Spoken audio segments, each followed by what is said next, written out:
Why so fuck? There we go. Thanks, Matt. What's up, everybody? Oh, let me lower this shit. Hold on.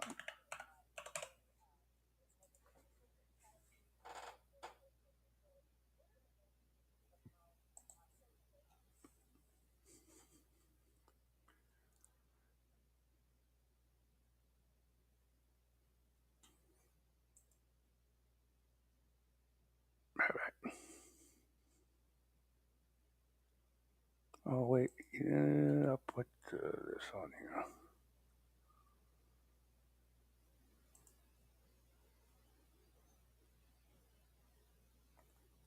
5-1 Baltimore. All right, how's everybody doing? No, this is not Lucci. Está bueno para no Lucci. Que hora Wall Street Jesus?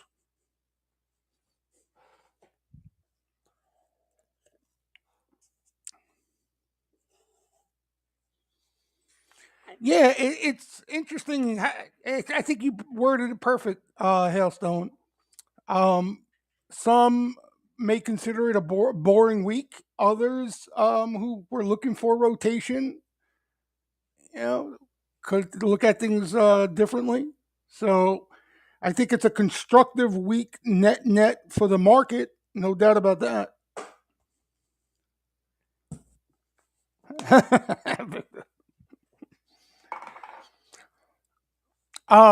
So yeah, we'll dive into it. We have a lot of baseball going on, so we're gonna keep this a little on the short side. It's opening day, for Christ's sake. Um, but we'll touch on some of the important things. We'll go through some names and stuff like that.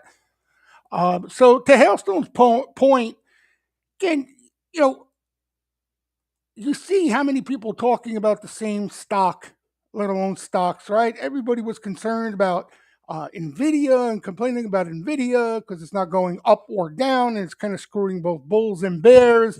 And that's ideal. Okay, that's ideal. As long as while that's going on, money continues to move into other spots. And we've been seeing that in a very constructive way. You name it now, and you're getting participation from each and every area, right? You look at like even the small caps. Um, Finally, some movement there again, and these are spots. I mean, you can try to fight it, and that's you're going to get frustrated, chopped up, and lose money, especially in options, by just trying to force trades out of the same names every day, every week, every month. Okay, it doesn't work like that, especially coming after huge moves like we've seen. Okay, so if you just want to play those names, you have to, and a name like NVIDIA is above my pay grade. I'm not afraid to admit it. I can't scalp that thing. That thing is way too fast. It's way too expensive. I want nothing to do with it, let alone try to scalp it. But you either got to try to be extremely nimble in those names, and like we spoke about, right, the last couple of weeks, getting ready for when this was going to show up, you could still play those names off weakness, right? And then sell them into the rips when they show up. But if you're holding through that rip and expecting new highs and another parabolic leg higher each and every pop in the stock, you're going to lose your money and quickly because the options are extremely inflated. And even if the stock does nothing, you're going to lose premium in those names. Okay. So while that's going on, you either got, again, you got to be extremely tactical and look towards weakness as opportunities in names like that. But otherwise, you got to look elsewhere, right? And kind of what we've been talking about, especially last week. Um, all these areas, all these other areas that even if they're finding trouble to the upside, these dips have been viable. Okay. And as long as you're being a little prudent about things and waiting for weakness or waiting for a bit of consolidation to find these entries, even if they're not ripping higher, you still have plenty of tactical trades out there. Okay, if you're looking for that sort of thing. And we'll go over a lot of it, right? So you got IWM finally started to move. The banks have been stellar. Again, mostly the big banks, but you got a name like Citi that catches sweeper activity every single day, and the stocks just continues to melt higher. JP Morgan hasn't, Citi. Interestingly enough, Citi's been catching all the action. Not really much compared to Citi and JP Morgan, but this stock has been insane. Okay. Even the Goldman, right, finally got moving. They had some trouble. So that finally poked its head out. And then you got bank earnings coming up. So that's obviously a binary event that's going to get in the way. But if we do get some volatility and some weakness and pullbacks, you can look to these banks for trades, right? So I think the end of the week, or again, this week flew by. I don't even know what day is what anymore. But we've seen even these commodity names now really start to participate, right? We talked about this name. I know on the last week's webinar. I don't know if we talked on the one prior, but Freeport had this really nice rip, caught some action, a little bit of a breather here. That stuck its head out again today. Um, all of them, all Southern Copper that caught flow. Um, Even before Freeport, that these things already had nice rips, but you got some of the laggards that have participated. Tech, right? So to the end of this week, we started to see these names catch another bid after a little bit of a breather. Okay, um, million different places. Again, everywhere. Underbelly action we're seeing not as much as we would like. But the more we see money start to rotate into other areas, we're going to see more underbelly action. And even some of the boring names that I've been holding this name for a bit off of some really quality action that found some legs. The energy stocks, I know quite a few of you were interested in those names the last few weeks. They have, I mean, this MPC is just, I can't even talk about it anymore. But even, the slower stuff like an Exxon Mobil, look at this move. Really nice moves. Disney, right? Lucci bought some Disney calls with time. That had a real nice move. So you're really starting to see broader participation. And I think more importantly, it's money being moved around. You understand? And the reason why that's important, while everybody waits for that pullback, right? Because everybody either thinks melt up or pull back, right? That's where our minds go instantly. What we've been seeing instead of that highly correlated pullback where everything pulls back together, we've been seeing rotation, right? So it's rotating corrections and consolidations. That's what we've been seeing, right? We talked about the semis that, no matter how bullish they are, right? And they've been extremely bullish, you're going to run into some sort of breather, right? And as these legs continue to go higher, as this, the complex continues to make new highs, these breathers, you run the risk of getting caught in a breather with a lot more length to it. And that's kind of what we're seeing now. But this is healthy. This is totally, if you're bullish, this is what you wanted to see, right? This is what you wanted to see. Because there's really not any aggressive selling taking place there at all yet. And you've had a lot of these names really go nuts, go nuts. And the same goes for like NVIDIA, right? I mean, as much as you can get frustrated if you're long, and the only reason you're frustrated if you're long is like we said, if you're buying up here, right? Or if you're buying over here and holding for that parabolic move, exactly what we saw prior. This is just, there's no sellers there yet. Nothing. Right? This is just sideways action. And again, all pullbacks can be traded, but if you get greedy and hold too long, it's going to cost you.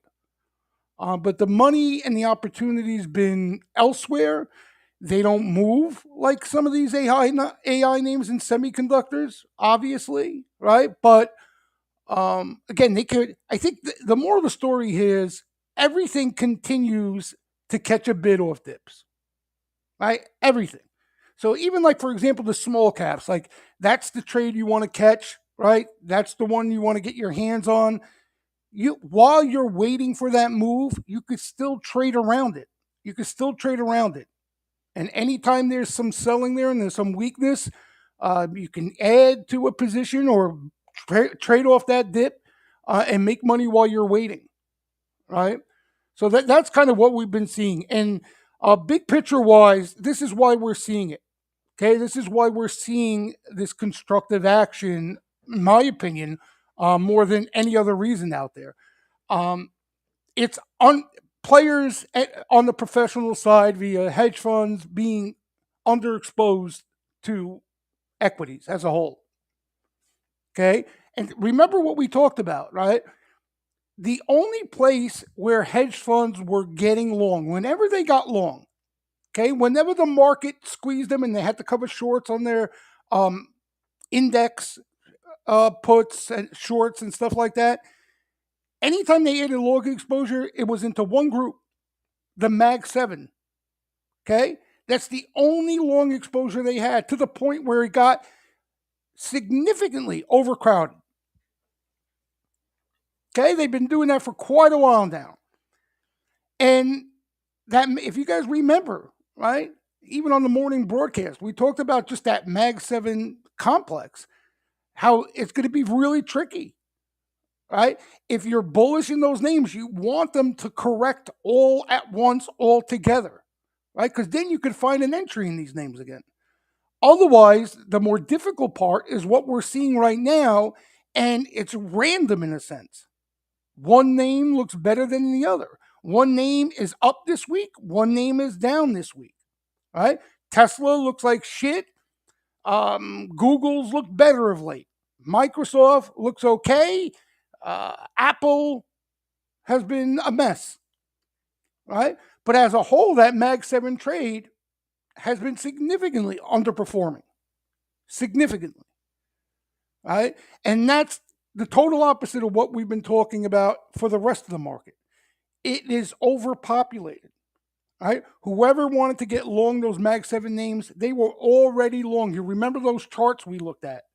It looked like the Eiffel Tower of exposure in those names. Now that has corrected, right? There's been some selling in those names as we're seeing in the price action. Okay, but that's why we're seeing that group as a whole look a lot different than other areas of the market, right? And not many people are aware of the strength out there, but energy has been one of the bright spots here, right?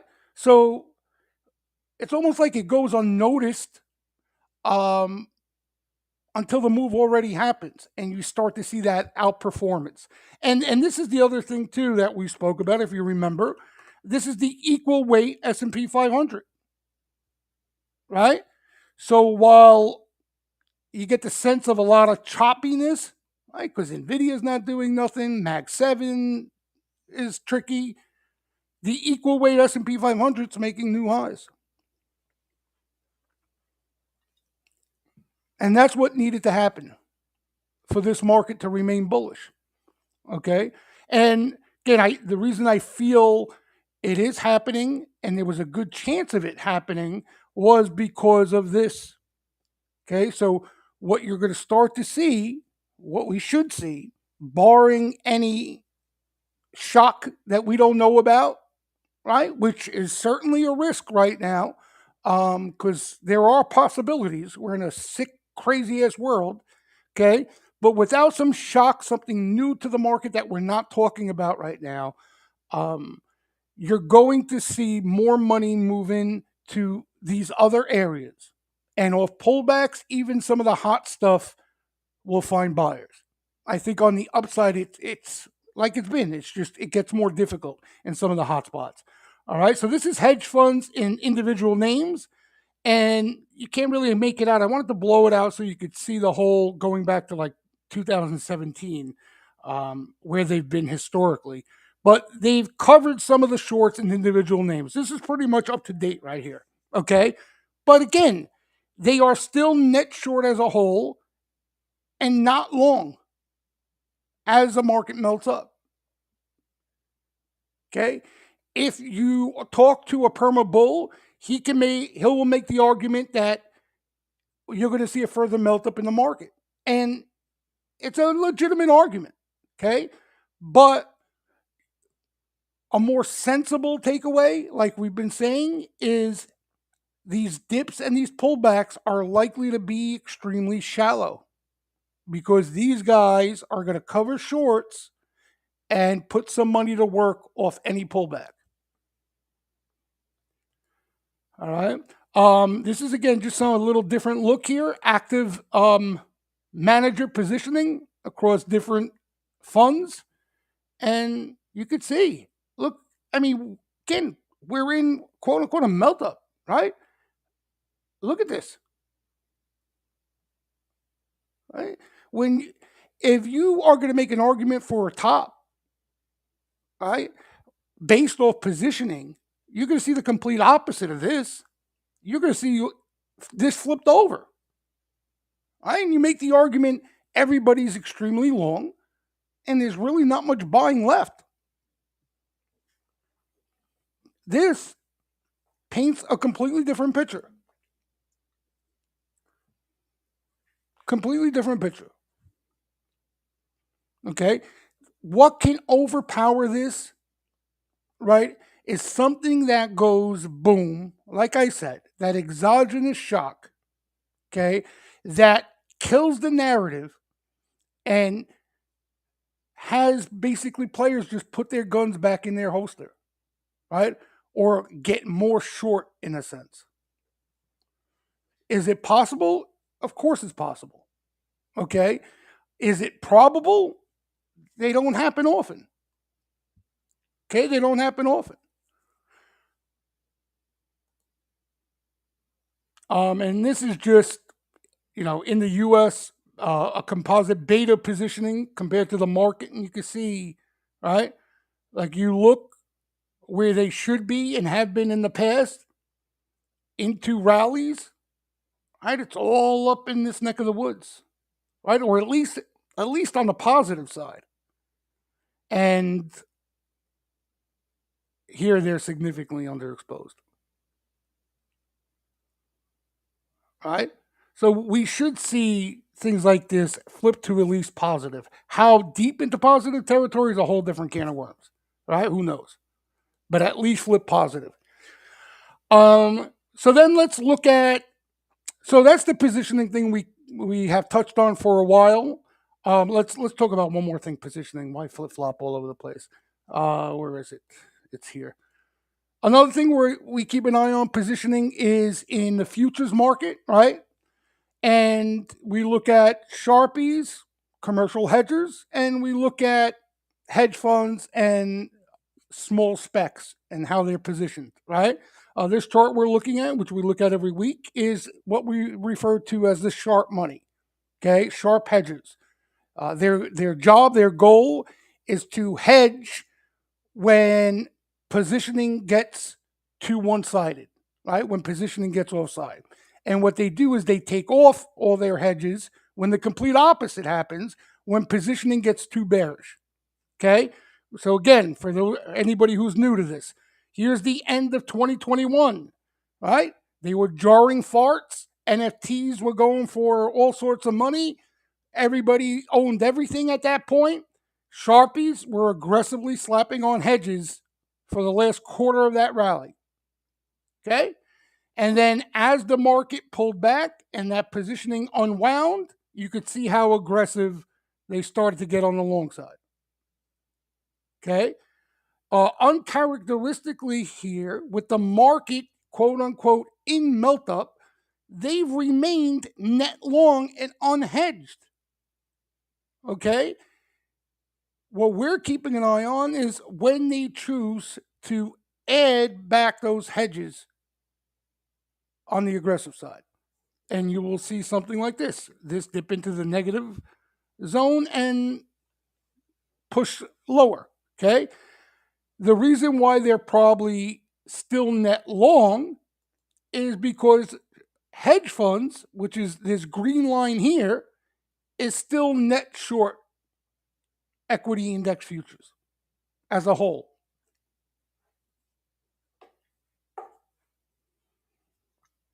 Okay. So if you look here, right, this was the October lows of 2022. And you can see hedge funds were the most short I think they ever been. Okay. And then they pretty much remained short since those October lows and then got even more short into the SIVB bankruptcy. Right? Then they got squeezed after that. And as the market ripped here recently, they try to get cute and add some short exposure back on instead of chasing the rally. That obviously hasn't worked. Okay. So what we're looking for here is the same, very similar to the other charts. We're looking for them to finally take the bait, chase alongside, right? Get put on long exposure. And at that point, what you'll probably see is Sharpie's hedge, kind of what we saw here into the 2021 highs.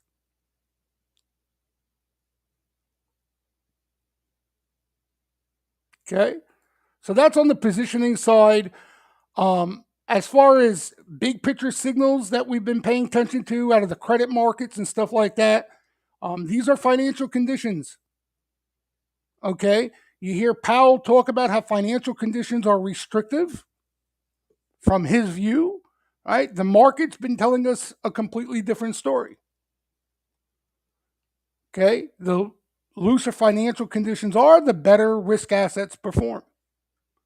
The better the economy performs. This is an overlay of the Goldman Financial Conditions Index in light blue and ISM manufacturing, right? So just the economy overlaid. And what you should see is the economy start to strengthen as financial conditions loosen.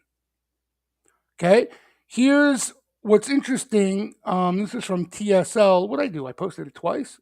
I must have. This could be why. Okay, the turquoise blue is the Fed's preferred measure of financial conditions. Okay, and the dark blue is Bloomberg financial conditions, right? Run of the mill financial conditions. Goldman has one. The Chicago National Fed has all. Everybody's got different versions of financial conditions index. They're pretty close to each other. The only one that's not is the Fed's preferred measure. Okay. And so this is what Powell is probably looking at and referring to when he says financial conditions are still restrictive. He's looking at that turquoise line, not what the market and everybody else is looking at. So until this really starts to ease, he's not too concerned with financial conditions being too loose, right? Or if inflation really catches fire. All right, so I found that interesting that how their version of the financial conditions index is very different than the stuff everybody else is looking at. Here are credit default swaps, right? Part of the credit signals we pay attention to. Again, these are just big picture signals that will either flash red, green, or yellow, right? And they've been flashing green for quite a while now. And they're still flashing green. You see a little bump up here. That's likely because of month quarter end. All right, but this is honestly, there's no reason to even look at this right now until we get some sort of headline, some sort of news, some sort of catalyst for a sell-off.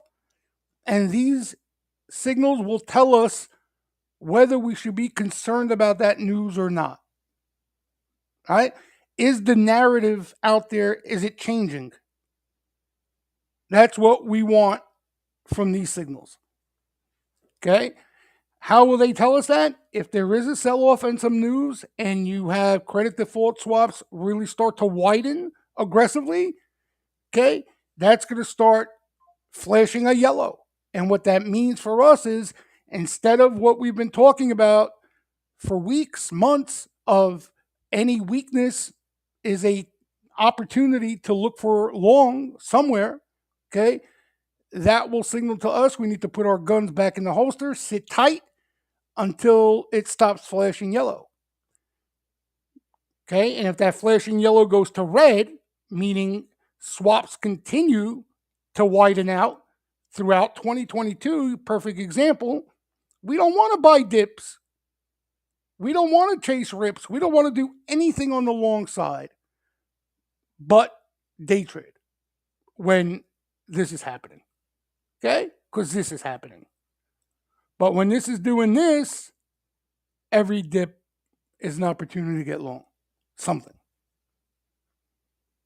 Okay, so these are just the big picture signals we look at. A few of them, right? These are funding spreads, very similar. All right, you could see when this thing is pushing higher, equities are moving higher with it, and sometimes these can be an early tell, right? When things are going to start getting messy. And right now, no signs of that.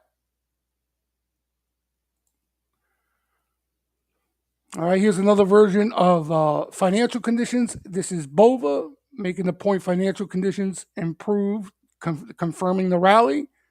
And same thing, look, overlaid with the S&P 500. All right, trending lower, bloop, trending higher, bink.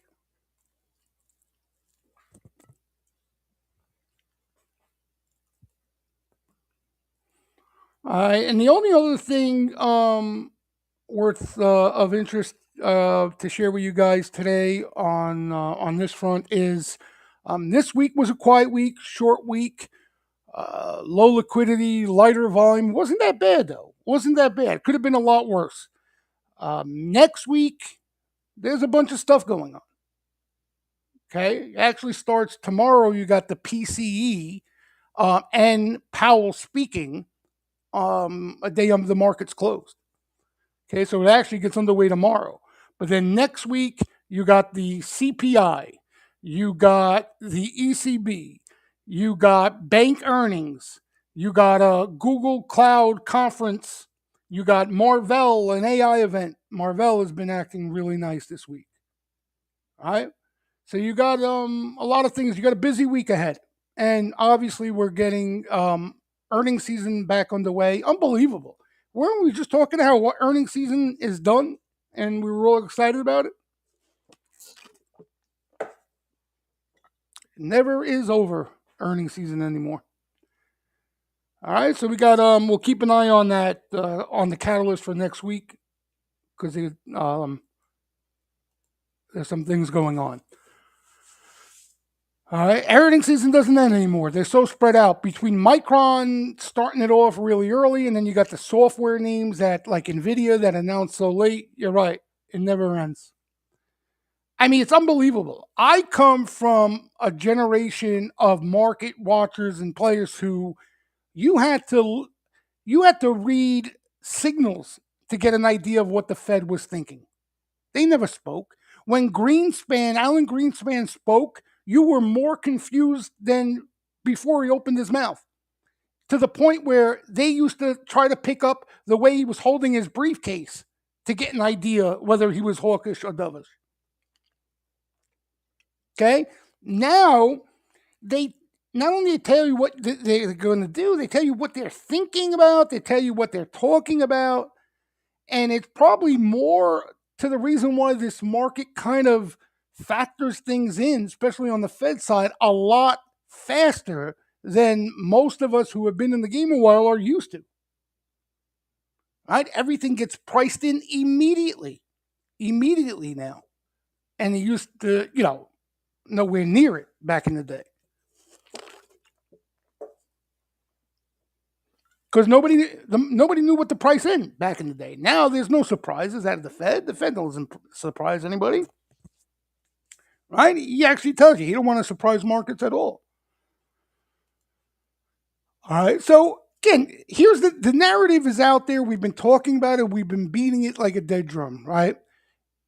That Fed put narrative, okay? And that Fed put simply means if the economy starts to show some cracks, the job market slowing down, right? Any little crack in the economy, the Fed, they told us, Powell's eager to cut rates, right? They want to cut rates. They're looking for any excuse to cut rates. Okay, so that's that Fed put on the downside, right? And on the upside, okay, being that it's an election year and being that financial conditions have already loosened pretty rapidly, they are willing to allow inflation and the economy to run on the hotter side this year, right? So that's that narrative: heads you win, tails you win. Okay, that narrative doesn't come around often, right? I remember, I forgot what year it was, but I remember Tepper. Um, it was a big thing. He was talking about that. I think it might have been. Nah, I don't know what year it was. Was it late 2018? Might have been late 2018. I think it was before that though. Might have been like 2013 or some shit. But same type of situation. You were just in a sweet spot. In a sweet spot where outside of, again, that exogenous shock, right, that has to get priced into the market, there really wasn't any bearish scenario at play. Okay, and that's what's been behind, this market rally. Out, on top of players not positioned for that type of market, right? They've been defensive. They've been cautious. They're not positioned for heads you win, tails you win. So those are the dynamics at play. Okay, and you can't just sit back and sit on a narrative in this game ever, right? There are things that can throw a monkey wrench into the equation, right? And the way a monkey wrench enters the picture here would be, in my opinion, one or two things. Okay, inflation gets really hot, and the Fed has to do something about it. Okay, we're not talking about inflation starting to show some signs of stickiness and the Fed's not going to do anything. Again, that's a good thing for the market. Okay, that's a good thing for the market. The problem with inflation is the Fed would need to do something about it, and that is by drain liquidity and tighten financial conditions. Okay, but if the Fed doesn't want to get in the way of things in an election year, or even worse, right, run things on the hotter side to try to help the incoming party get reelected, obviously that's a bullish for risk assets and equities. Okay, so the only thing that could get in the way of that is inflation really starting to heat up and that 2022 playbook coming back into the picture. And you would really need to see things start to heat up for that to happen. Or you get some sort of credit event, right? Something breaks. Doesn't even have to be here, could be globally. And the market now feels the Fed is behind the curve in the opposite way, where they should have been cutting rates and are behind the eight ball there, right? So they need to cut rates to catch up aggressively. Kind of what we saw with inflation on the opposite side, right? So those are pretty much the two things right now, right? Something breaking, right? Some sort of credit event where the Fed is too tight in a sense, rates are too tight, and they need to loosen liquidity even further, or inflation really starts to heat up.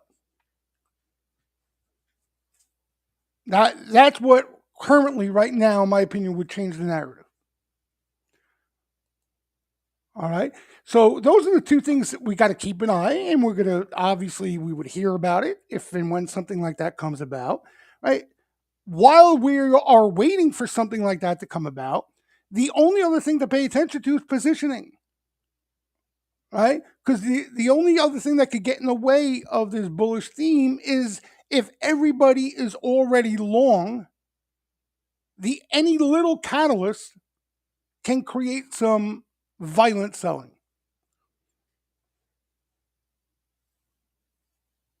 right? Where especially the upside would be really difficult. Okay, kind of what we saw into the October 22 lows. News wasn't getting any better, okay, but everybody was already bearish. Everybody was already lathered up in protection and short. Right? Everybody was already positioned for a recession. If everybody's already positioned for it, it's pretty much done. Okay?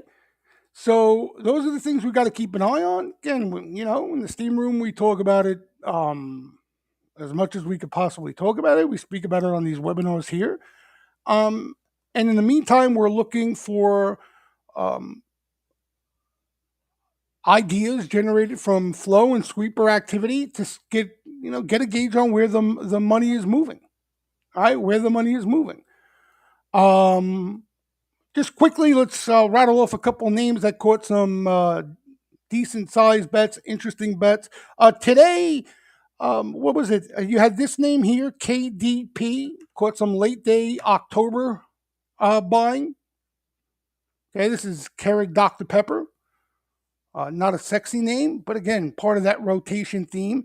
Houston's up 4-0 on the Yanks already. God bless America. Unbelievable. You got to be kidding me. So you got a KDP from today. Snow caught a little bit of play today in June calls. Something to keep an eye on. Okay, again, pretty decent spot down here. Spot meaning, risk reward for even just a short term tactical trade. Not a bad place off this selling. Okay, and these are tougher names. We've been talking about it. These are those hockey sticks, right? Every time they seem like they're going to get out, they get yanked back in. All right, you could still play these things off pullbacks, but finding that follow through to the upside is going to be really difficult. All right, so you had June action in snow. This is a little interesting. NXT. So you got some short term April and May buying. And they came after it a couple days. Now, this is solar related. I don't like solar, but those of you in the steam room are telling me this is not the solar as we know it, different type of solar. But again, the action, what they've been playing is short-term Aprils. Today, a little better looking action out in May. It almost looks like they're going after something. You know what I mean? I don't know if there's a analyst day coming up or something to that effect. That's what the flow resembles to me. So it looks like they're playing off something short term. What else did we see today?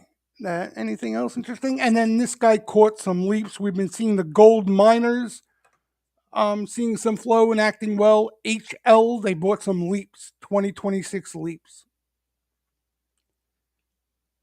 Okay, if you're having trouble finding gold names, you're probably better off, like we've been saying in the steam room. If you want to get a little aggressive, you can buy a Nugget, right? Or JNUG or JDXU. And if gold miners continue to rally, these will continue to rally with it.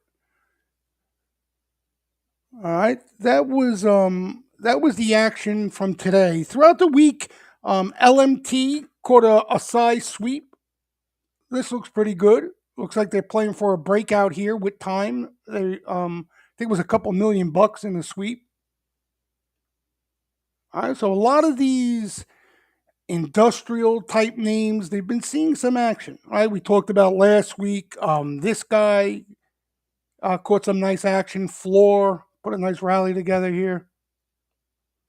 All right, so we've been seeing more and more flow in these type names. This obviously you guys know this has been one of the nice winners this week. Marvell, they've been buying dips in this Marvell constantly.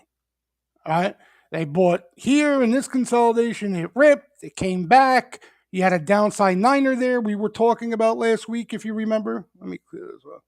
All right, here's your downside niner. And again, even if these things, right, the semis, this is more, it gets lumped in the cyclical semi. So it's not really in the NVIDIA camp, even though they have AI exposure. But even if this is part of a consolidation in the semis, let's say, okay, this is what I mean about they can still be traded. You just can't buy them after they rally, right? And to this point, okay, and some of you may not want to hear it if you bought it recently, okay, that means this too. If you like these names, you got to try to buy them. You had ample time to play it here. There was flow there and everything. Okay, if you didn't buy it there and now you're going to buy it, whatever it is, $3-4 higher, there's more risk. Right? There's a lot more risk. Okay, because if these are in digestive mode, consolidation mode, this thing can run out of gas here, chop around, come down again, right? It's more of chop than a trend.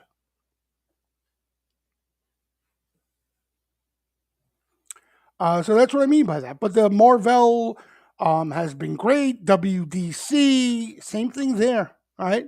Look, I mean, same thing there. Nice, nice. Look at this. Niner, right? And healthy rips. If you're buying upside niners, okay, yeah, maybe you get lucky and find the one that goes parabolic. But more than not, even if it goes higher right after you buy it, if you're not getting out, you run the risk of getting caught in some sort of digestion. Okay, it's not a guarantee, but this game is all about probability. All right, so that's the point I've been trying to make, just in general. Okay, just to look at everything now, everything through those lenses. Okay, be a little more, be pickier, be more disciplined on entries. Okay, it doesn't mean you're not gonna lose on a trade, right? It just increases the odds. Because here's the other thing too, right? Let's say like a WDC, you didn't wait for the niner, but you had a little bit of a digestion and you bought it here, right? Or here, okay? You bought it here. You didn't think it was going lower, caught some flow here, right? And you bought it there. Okay. Even though you were early and wrong on that entry in a sense, you still got bailed out. Right? You still got bailed out. Where, if you're buying up here, unless you have enough time, right, this is going to kill you.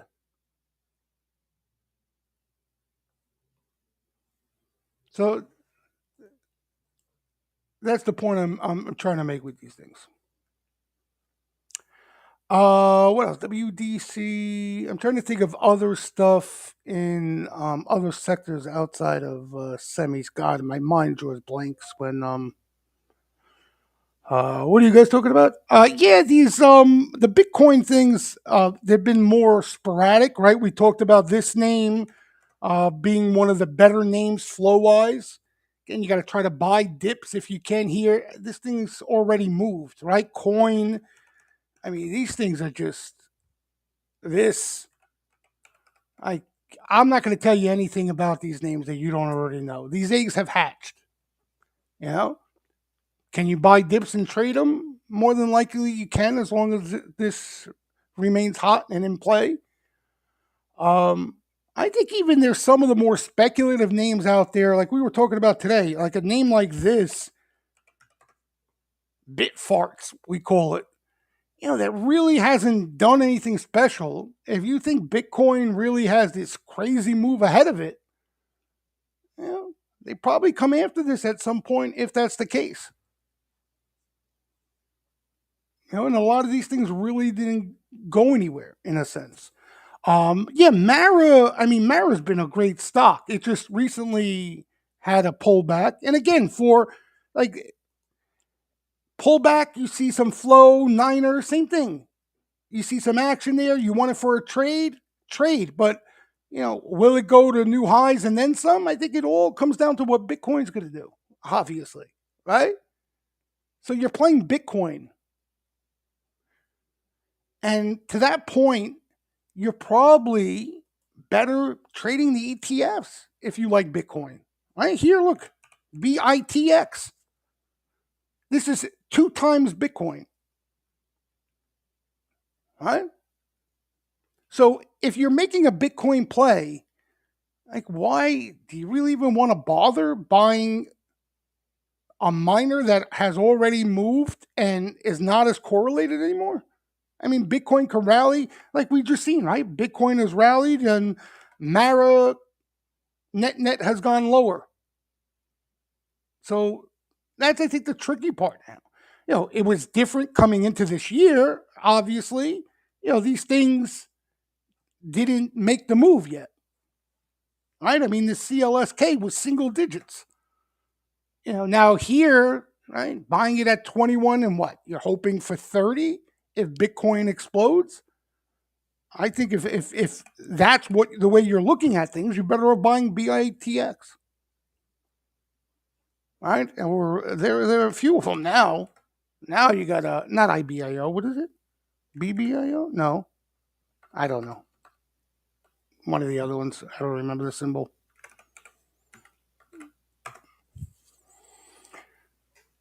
Yeah, the weed stocks I have no interest in. Now again, we saw some CGC flow recently, and these things kind of had pretty big moves here. So, you know, take what I'm saying with a grain of salt, I guess, but I just have no interest in these things. Zero. You know, if we're gonna start playing this stuff, that's when start worrying about the market. You understand? There's no fundamentals here. Zero. Like this shit, the EV names, right? Like those EV names, I don't care. I want nothing to do with them. Okay? They all should be out of business. So this is not really my cup of tea. This is not really my cup of tea. What I want to start seeing is names, underbelly names that are not well known, mid cap, small cap, that are profitable companies with explosive growth rates. That's what we want to start seeing more of. Because that is and has been under-owned. That's a complex of the market that has been under-owned for years. Right? We talk about a name like this, SN, the Shark Ninja, this type of stuff. Right? What we've been seeing predominantly up to this point is not new names, new leaders, old names, right, coming to life again.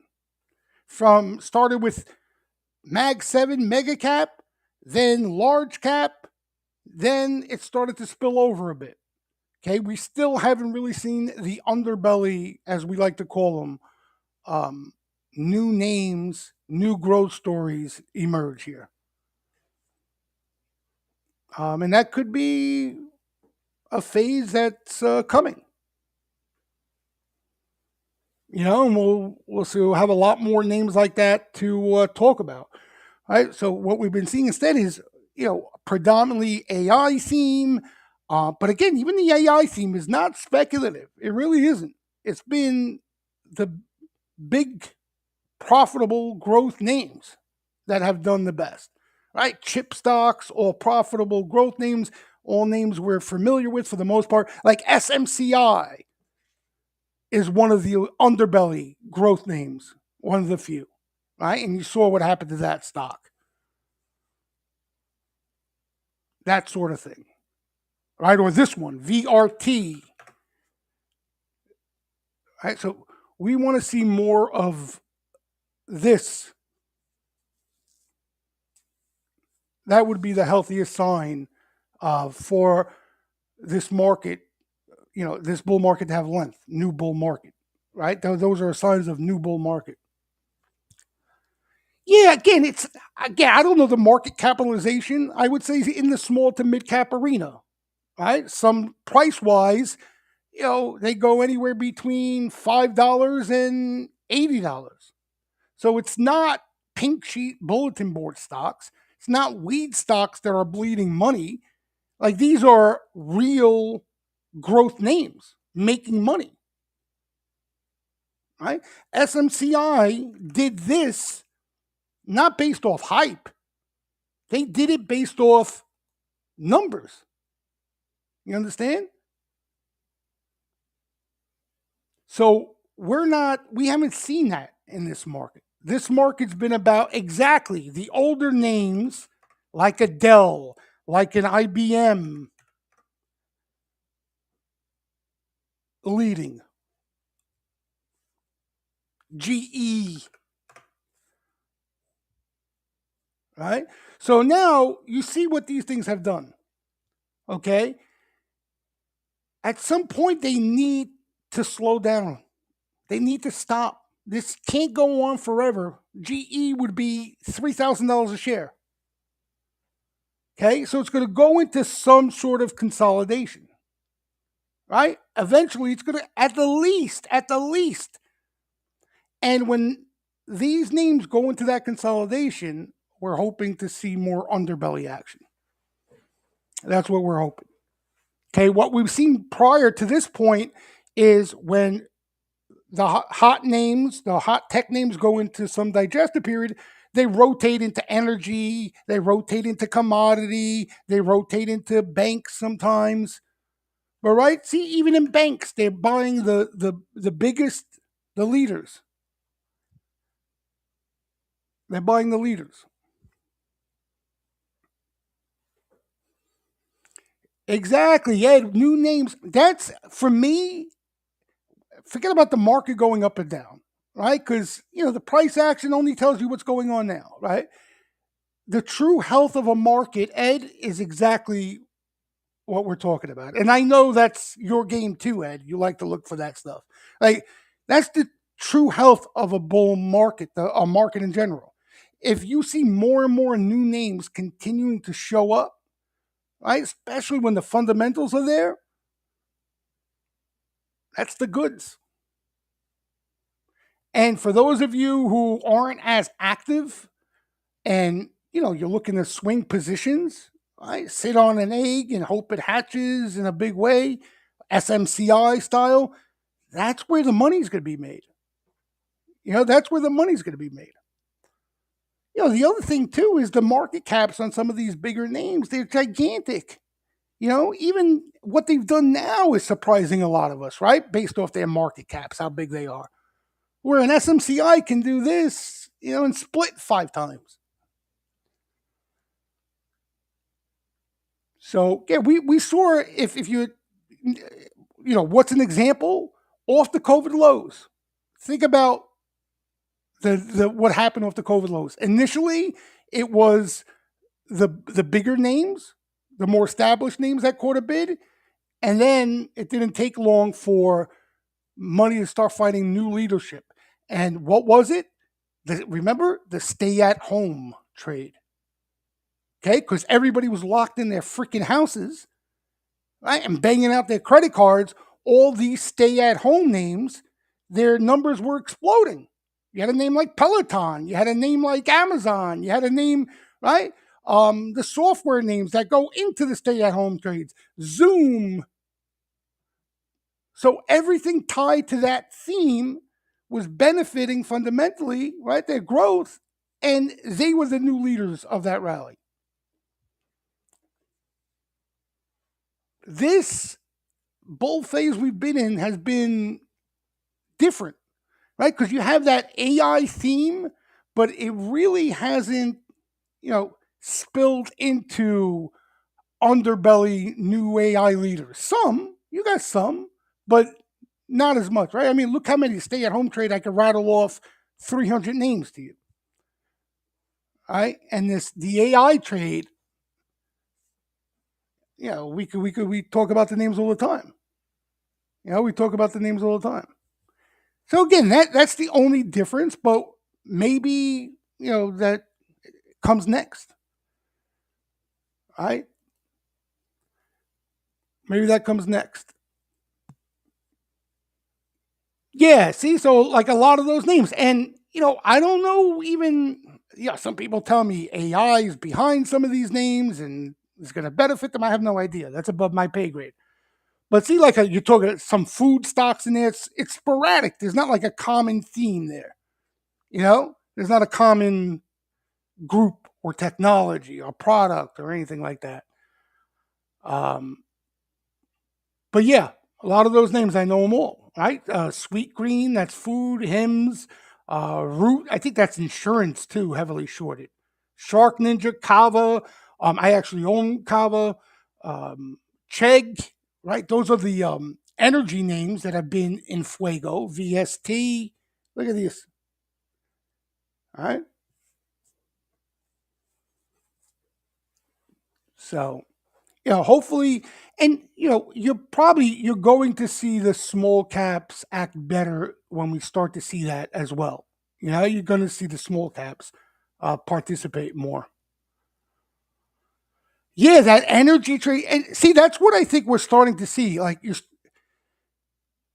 because maybe a lot of us are not familiar with just the technology or whatever, but the power trade has been a great trade tied to all that, right? The data centers and shit like that. And wasn't easy to pick up on. Um, like a couple names you mentioned, Chegg, the VST. You even had the REITs like this DLR that have done well tied to it. You know, so it's almost it'd be a continuation of that, but we would see broader participation, broader participation. But listen, it's no matter what it's been. I see. I look at this market where we've been to this point. If you are a call buyer, like if that's your gig, this has been your time, right? Again, the COVID bull market. You could have traded equity and done just as well. The stocks weren't that expensive. You know what I mean? They were cheap stocks flying. There were SPACs flying. There were all sorts of things flying. Right? You didn't need to be an option player then to make a nice killing. Here, if you're not trading options, this has not as been as easy as a market as it's been for others. Right? Again, I mean, Nvidia $7, 8, $900 a share without call buying, people wouldn't be as interested. People wouldn't be as interested. So if that's your game though, if you trade calls in both phases, I mean you've had a great time and you probably made a good amount of money. I think if you are more of an equity player, not that you haven't made money, but you probably haven't done as well. And that could be possibly the transition we start to see a little bit of. Right? Those underbelly names, if you're strictly a call buyer, you're going to pass on some of those names because the liquidity is not there. Right? You can buy Nvidia all day long, get in and out of it. It's liquid as the Atlantic Ocean. Right? But a Shark Ninja, that's not the case. Right? That's not the case. So that's the difference, and that's just cycles, guys. That's just cycles. Like for me, okay, I'm not the type of person, and I wouldn't even pretend to be that. Like, oh, I'm a trade. I could trade anything. That's not me. Okay, where I'm going to do my best is when the climate and the environment lines up in a good way for me. Right. So, kind of to what like Ed's saying, right? It's the way again. I don't know Ed personally, but the names he brings up, I think he's more on my page than some others. Okay. When those are the names that really start to catch fire, those are the names sweepers are buying, those are the names you see me constantly talking about. That's when I'm doing my best. Right? That's when I'm making the most amount of money. And when it's not, and it's more about the older, large names, the more expensive names, right? That it doesn't really pay to buy the equity, and you buy calls in. I'm not going to do nowhere nearly as well. Right? I'm still going to participate. I'm still going to fight, look for opportunities to make money. Right? It's a bull phase, but you know, I'm not going to abandon my game and my comfort zone just because it's not my time right now. I wait around for my time, and that's when I get more aggressive. It's all about a risk thing for me anyway. Like, I feel like I can control my risk a lot better in the slower, under owned stuff. Right? Like in NVDA, that that could drive me nuts. That stock. I'm not fast enough for that stock. Like the point I'm at now, I like slow, right? And if I catch it right, and I have a decent entry, that slow can turn into something really good, right? But I can control the downside a lot easier. So that, again, it's just the way I look at the game. You guys, especially you younger guys, you know, that may not be your outlook. But I feel a lot better. And you guys see, like, even the names I talk to you guys about, right? I like to buy stuff that's dead. It looks like a dead heartbeat, right? They're catching sweeper activity. And if it stays dead, that's no problem. I pull the plug, take a small loss, a scratch, whatever it may be. Right? But if it comes to life, I'm going to get paid. Okay. And the sweepers, that's the indicator that's increasing the odds, the probability that that stock is going to come to life. All right. So I feel like I can control my risk because it's dead, but sweepers are tipping me off to some life coming in. Okay. The stuff that's already going bananas, that's already alive. So now it's catching more sweeper activity. Where the sweepers are telling me what? It's going to stay alive, possibly, but I still got to figure out a way to control my risk. You know what I mean? Like, and just think like SMCI. Okay, there's nothing really bearish going on here, but you see the movement in this thing. How do you control your risk in this thing, or even in Nvidia now? Right? I think that's what people are starting to learn the hard way. Even though it's not doing something, you can't survive a pullback in short dated calls in Nvidia.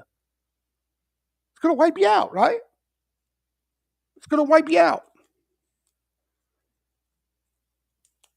So I think that's where a lot of, especially on the younger side, newer side to the game, they realize that. You realize that, especially the older you get and the longer you're in this game.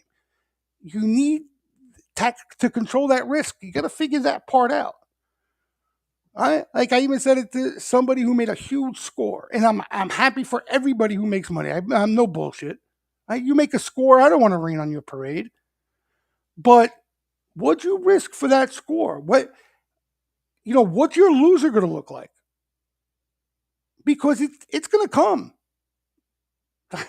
No matter if you like it or not, the inevitable is there's a loser coming. And if that loser is going to look just as big as that score, if not bigger, you got to fix that issue. Either you're going to fix it ahead of time before it happens, or it's going to sting.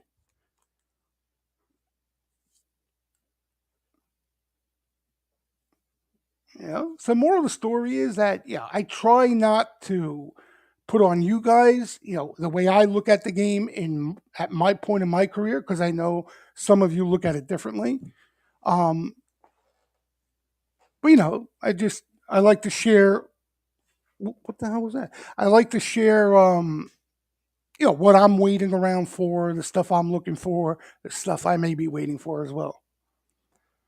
I think we saw a little bit of action, but nothing noteworthy. Nothing noteworthy in this guy. This is the old Minnesota Mining. This has been a dead stock for a while, huh? I tell you, there's some big industrials. Look at, like, you don't even realize it. Look at Caterpillar. What a move, right? Very quietly. This thing's $366. Some of these industrials, man, this URI, this is always a beast. Always. You want to make a play on the industrials? This is your name right here. You know, like I say, if you want to make a play on energy, MPC is the way to go. Industrials URI. Always a leader. Always.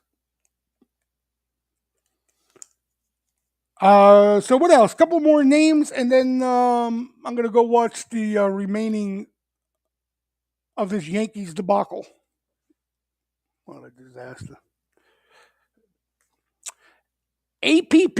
There, we've been talking about this name a lot. You got some really aggressive, good-looking order flow in this name. You know, this has checked off a lot of the boxes that we talk about on this webinar.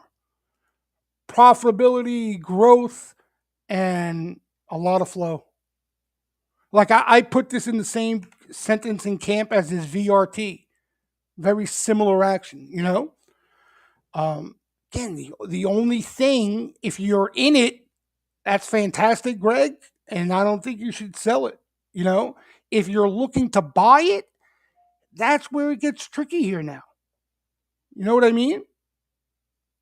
That's where it gets tricky. And because something similar to this is not really out of the question. Doesn't have to happen, but it can digest like that and still look extremely bullish. Oh, so yeah, if you're already in it, off a cheaper entry, yeah, and we still till recently, I think it was early this week, if not last week, we saw more put selling, more call sweeper buying. Like I said, all the boxes have been checked in this name. All the boxes, right? For that underbelly growth type thing we like to look for. Really good looking name. What else? Any other names you guys may have seen flow or are interested in?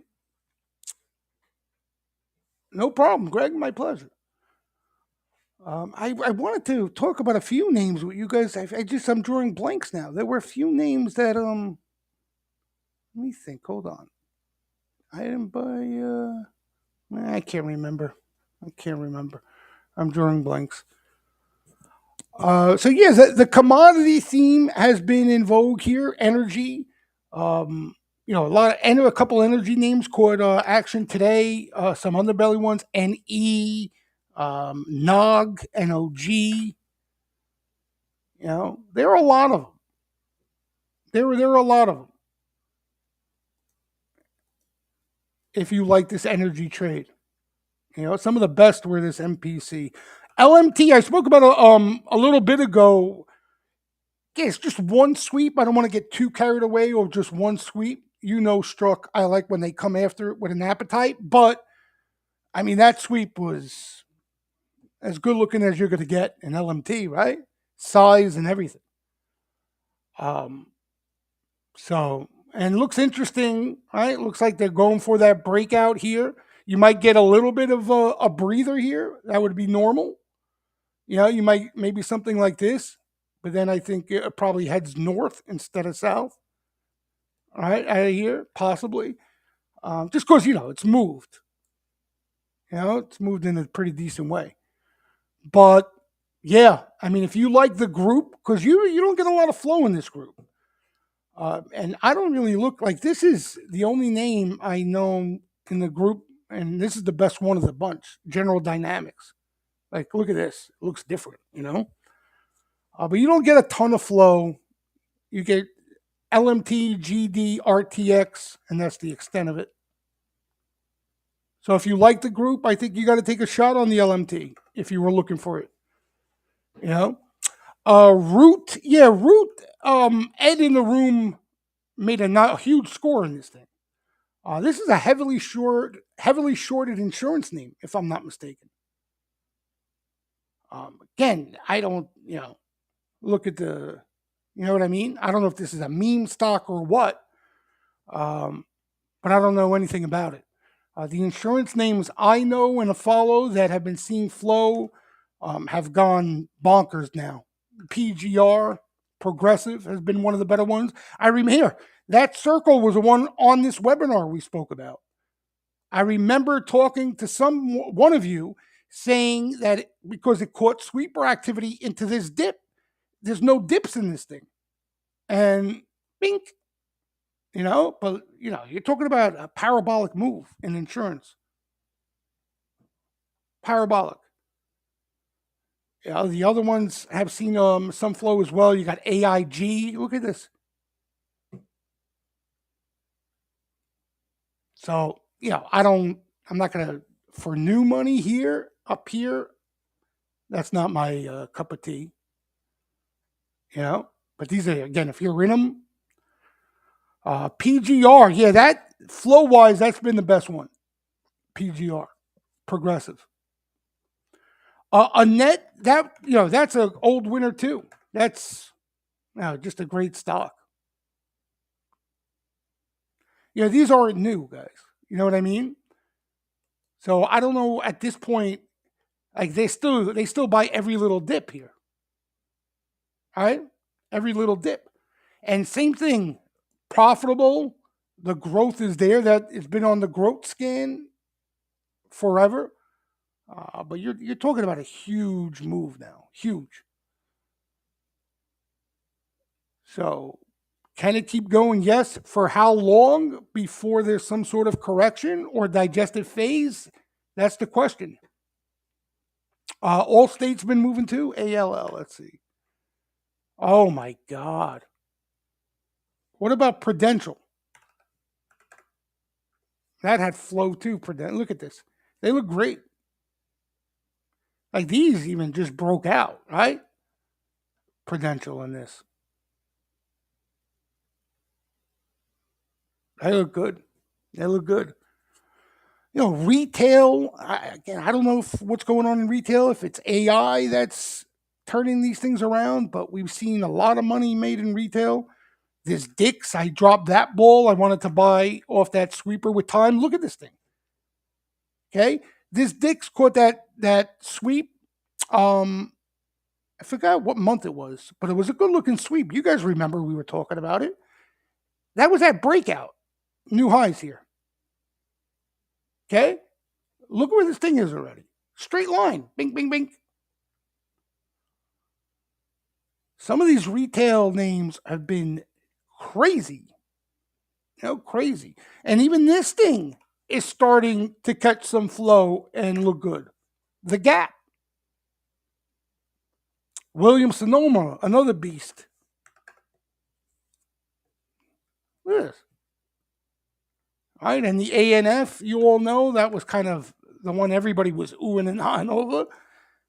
But yeah, these, again, if you're in it, fantastic. If you're looking to put new money to work, I mean, this is tough now. All right, but their numbers are there, man. Their numbers are there. Yeah, I mean, see these names, they all remind me of each other, right? Like when the commodity names heat up, the CLF is gonna look good. When the commodity stuff is attracting rotation, CLF, Freeport, all those names will all catch a bid on every dip.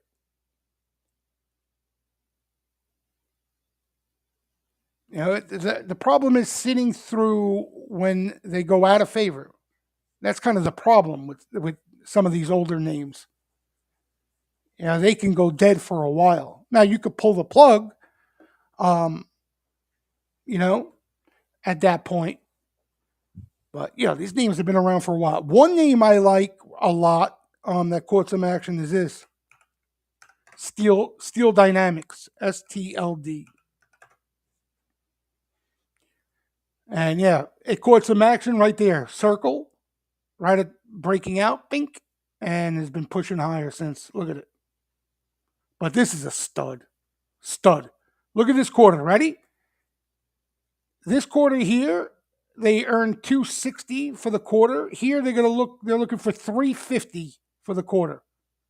It was $100. Now it's 140, 50.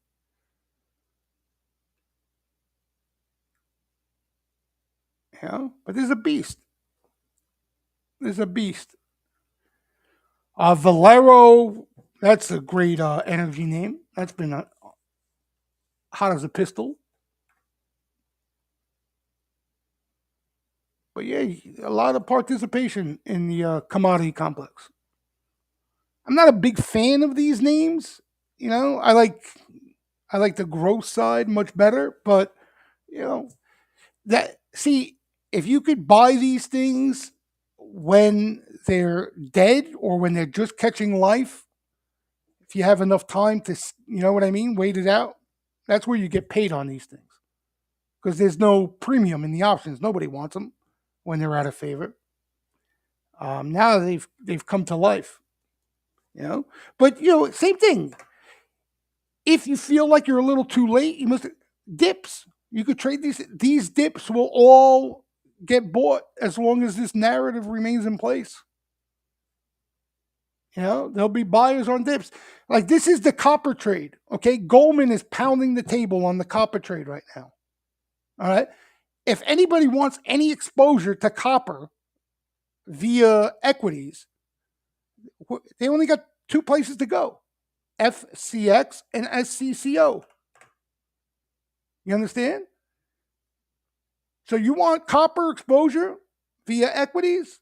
You got to own these names. You got to own these names. You don't have like tech where you got a gazillion names you could choose from. You know, kind of uranium, right? You remember that big uranium trade we were talking about? You want uranium exposure? Here's the place you're going to get it: CCJ. By the way, and you guys know the CCJ story, most of you, if you've been on the webinar. This thing got lit up, right? This name still is seeing, what's the name of it? NXE. This name is still seeing action. Now, this was, again, the more speculative uranium play, right? It was a cheap stock. It was like $3-4. Now it's 8. And they call more buying again today. So this is again a play on uranium.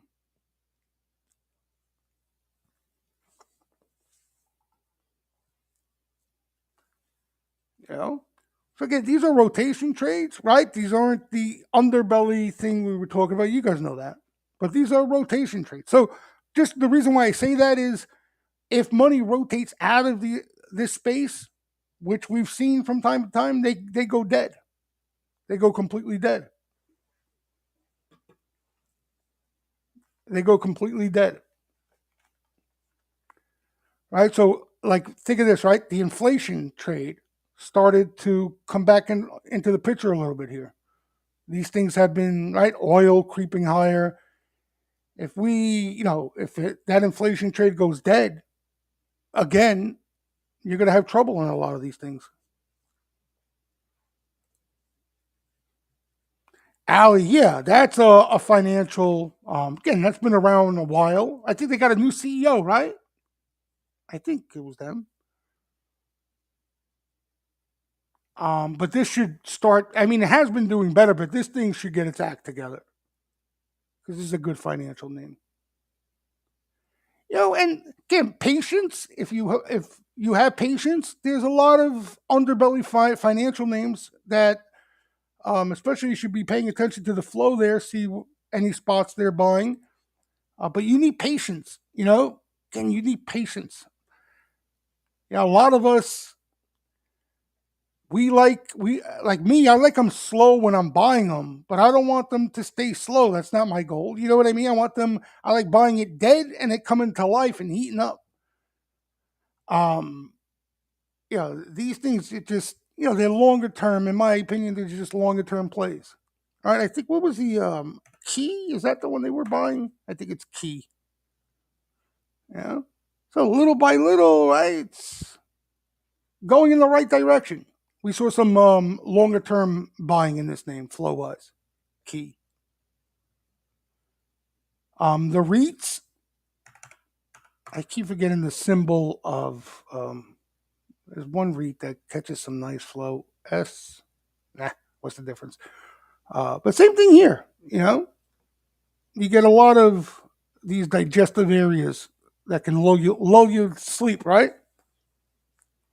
They lull you to sleep. All right, what else? Anybody else? Any names? And I'm trying to think of names that I might have. What the hell was hold on, let me think. I can think. I don't remember. Dell caught some more play today. That's been a great stock. And you can see some of these circles. This is where they were buying Dell. And now it's up here.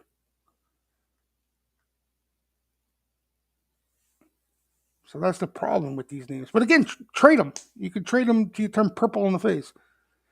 DWAC, Reddit actually was a real nice hit off some sweeper activity. That retraced the whole move already. And even that other AI IPO caught some nice action. But that's the extent of it for so far. ZI, no more action, not yet. Still quiet. Yeah, we're gonna need news here. That's what we're gonna need. We need some news, Sherry. A-Lab, that's the symbol. A-Lab. But yeah, the ZI, they came back a few times already. They sold puts, which is a good sign. So let's see. We could get lucky, and they just, we just were involved for something like this, right? The squeeze with no news. But I got a feeling we're going to need news to get paid here. And we got a shot at it. Because the type of flow it caught is usually the type of flow where there's somebody sniffing around, that type of action. A-Lab, that was the symbol. Yep, that was the symbol. There was some sweeper activity like right out of the chute there. I forgot what price the stock was, but had a crazy move. Same thing with Reddit. I didn't even realize the Reddit pullback here. When did this happen? So Reddit was down big yesterday. I didn't even know it was down that big yesterday. Wow.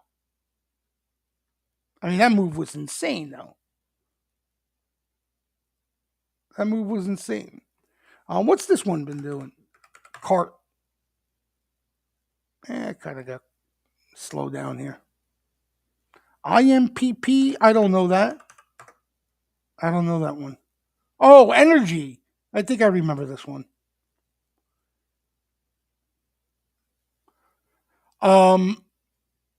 Yeah, see, these are tough, right?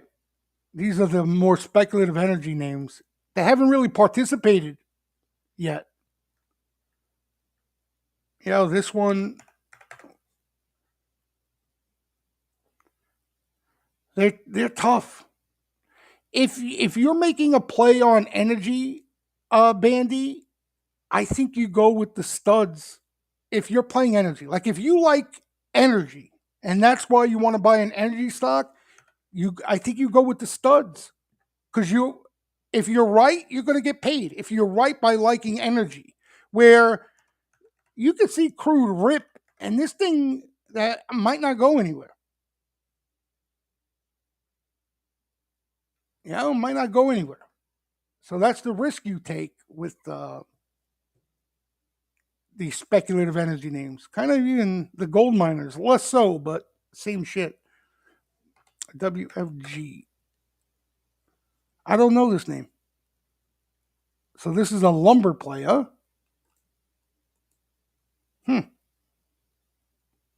Wow. That's some chop right there, huh?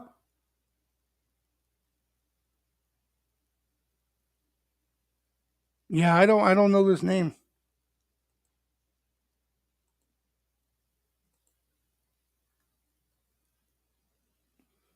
Yeah, I'm not a big commodities guy. I don't really know it. I don't know it. Yeah, Disney, you got that vote coming up. Yeah, I think here be careful if you're buying it here now, but you got a lower entry, you got some cushion to play with, caught some decent action with some time. Definitely caught some decent action with some time. I can't believe I'm drawing blanks here. I had a couple names that I wanted to share with you guys just to keep an eye on, but I can't even remember what the hell I was doing now. I did. I didn't buy them, so it can't be. I know a few of you are in this AMD off that spot. I think again, whether you it works out or not is immaterial to me. I think if you want to play these names, this is where you got to play AMD. You know, like if you're gonna trade these names, you got AMD. You got to play here. You know, same thing. Even if it's in consolidation here after this big run, there's a good chance you get a nice trade out of it. Yeah, maybe it's not going to new highs, but you could get a nice trade out of it. That's an interesting name too. That's a retail name, right, Ed? This is the Drunkenmiller, Stanley Drunkenmiller position. This quarter, it was one sweep, but caught a nice sweep. It caught a nice sweep. What I don't like about this name is this, obviously. And Drunkenmiller's been in this name for a while, all right? This is that hockey stick. Such a pain in the ass. It's just excuse my French, but it's just a pain in the ass. Look, every time it looks like it's making headway, it runs into a brick wall. They are so difficult, especially to catch a nice move out of. They're so difficult. That's the beauty, Ed, of the names that you rattled off that have those new leader characteristics. There is no overhead. When you catch a move, it's smooth. It's a smooth trip. It's a smooth trip. You could just raise a stop and let it go. This, as soon as you raise a stop, you're getting stopped out. Because it runs into sellers constantly, right? Look, rip sellers, rip sellers, rip sellers, rip sellers, rip sellers, rip sellers. Like the chart doesn't even do it justice. How much agony this is right here. You know what kind of agony that is to try to sit through?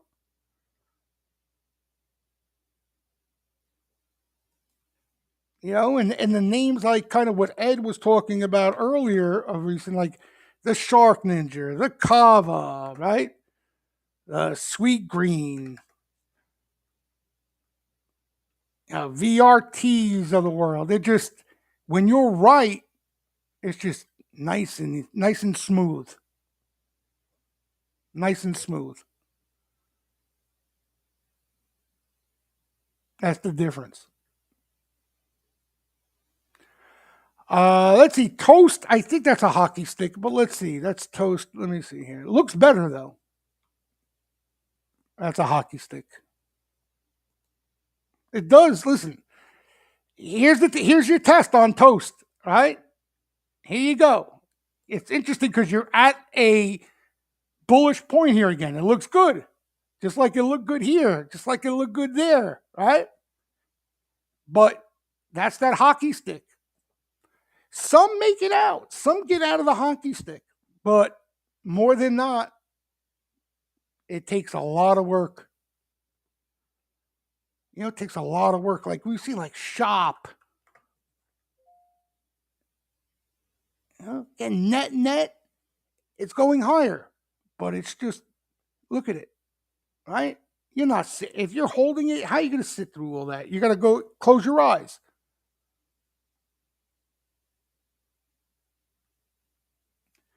And what happens is they do this the right side of the hockey stick, the ones that make it out for a while, and then as they make up ground, then they can get hot. You know what I mean? Once they get through a lot of this, but it's just a lot of agita, a lot of agita. What was the other name you mentioned?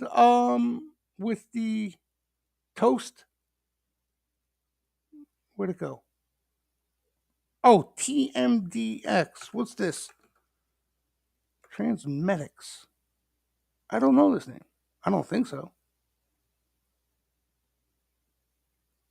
Yeah, this looks interesting. Quite the move here, right? Was this a biotech, I guess? Ooh, what the hell did I do? They have any numbers or? Yeah, they got some numbers.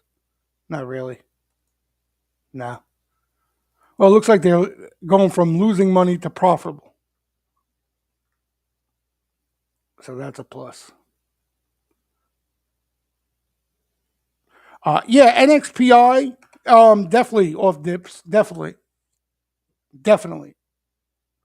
ADI, Texas Instruments has been tough, right? Tougher, but you could buy dips there. These didn't break out yet. NXPI looks the best of the bunch, but NXPI looks good. Looks good. And you might have kind of like Micron WDC before the big move type thing here, if you're right. Because when this thing gets hot, it gets hot. When NXPI gets hot, without you even noticing, it rips. This thing's a beast. But yeah, I think the right approach, Dan, same thing. Try to buy it off dips. If you're in it, you try to sit in it. But for trades, try to play it off dips. Another one, kind of like underbelly cyclical semi, LSCC. All right, same thing. Been stuck in consolidation. And when it gets going, it'll get going. Like, look.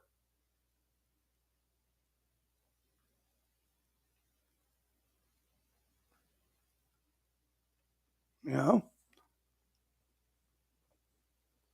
So, but they're profitable too. They're legit. They are legit. All right, boys and girls, I'm gonna wrap it up. Go watch. Oh, the Yanks tied it up. Who tied it? I'm sorry, Jules. I scared the living shit out of Jules. Who tied it up? Let's see who. Juan Soto single.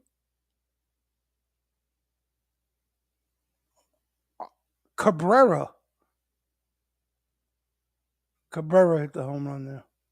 All right, we got a ball game. 4-4 Yanks.